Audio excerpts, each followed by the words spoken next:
him? What'd you tell him?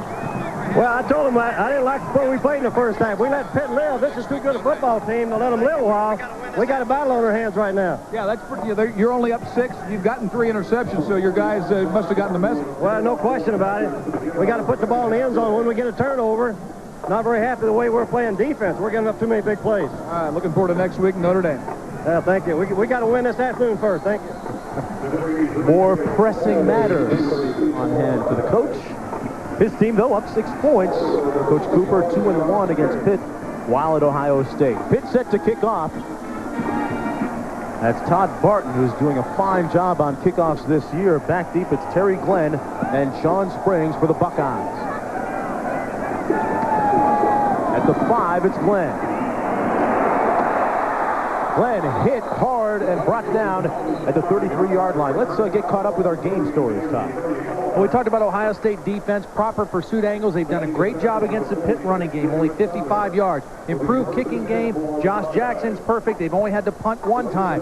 Pittsburgh, they couldn't allow the easy touchdown. Ohio State's first touchdown, too easy. 75 yards pointing to Glenn, and they had to create a turnover advantage. They haven't done that. 2 turnovers for each team, and Ohio State has scored 10 of their 20 points off of Pitt turnovers. And Mark, this is a critical time for Pittsburgh. Last year when these 2 teams played, Pitt trailed 14-3 at halftime. Ohio State came out of the locker room and scored on their first 2 possessions, and the game was over. They really have to play well in the early part of the second half.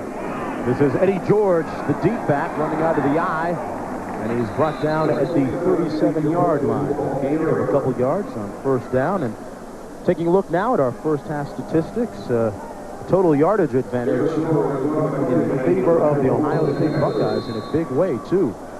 And just as Johnny Major said, Bobby Hoying appears to be the difference in this ball game so far. 187 yards passing, only 99 yards passing for John Ryan. And Bobby Hoying and Terry Glenn, that's been a dangerous combination today for the Buckeyes. 3 wideouts on this play on 2nd down and 6 for Ohio State.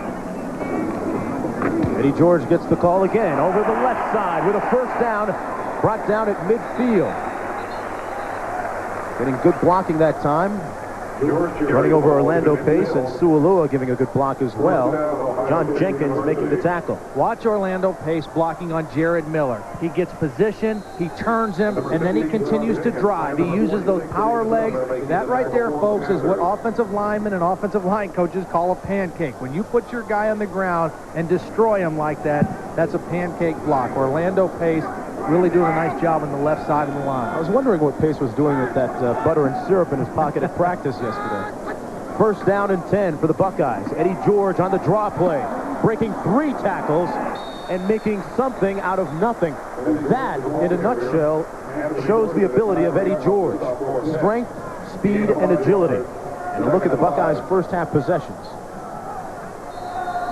First interception thrown by Bobby Hoying, and then he rallied the next 2 possessions with a couple of touchdown passes. That field goal in the last possession, great clock management, 2-minute work by Bobby Hoying, actually operating with no timeouts. Got his team in position, made some nice completions, and got the field goal. Gain of 5 on first down. It's 2nd down and 5. They give it to Eddie George, getting a lot of work and getting another first down. Eddie George lowering his shoulder that time on a would-be tackler, number 12, Anthony Dorsett. That was helmet to helmet. And a lopsided matchup between Glenn and Gels, numerically. Glenn with 156 yards receiving in the first half compared to Gels' 35. Gels, with 2 more receptions, we might add, will become the school's all-time leading receiver.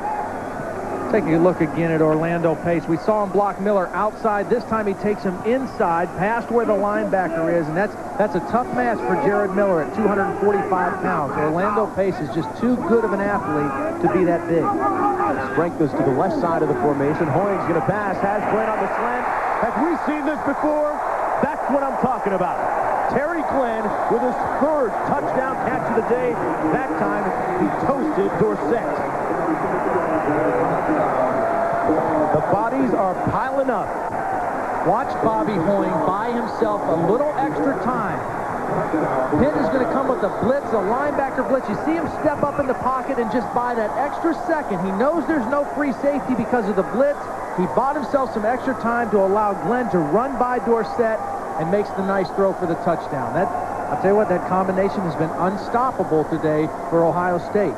Glenn, 8 receptions, 192 yards with 2 quarters to play pretty much still. And Mark, he only had 7 catches all of last year. I mean, this is a guy that's having not only a career day, but a season for last year. And Todd, they are going for 2. Stanley, and they go to the fade. This is getting a little tired. Terry Glenn on the 2-point conversion. That time, he torched Whitnell. Yeah, I'd be excited too, John Cooper, if I had a quarterback receiving combo like this. The special of the day, Hoying and Glenn a la mode.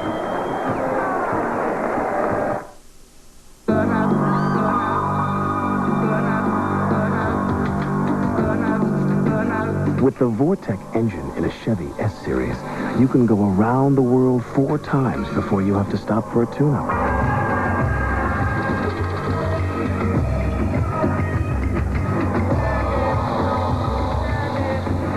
Have a nice trip. Chevy Trucks.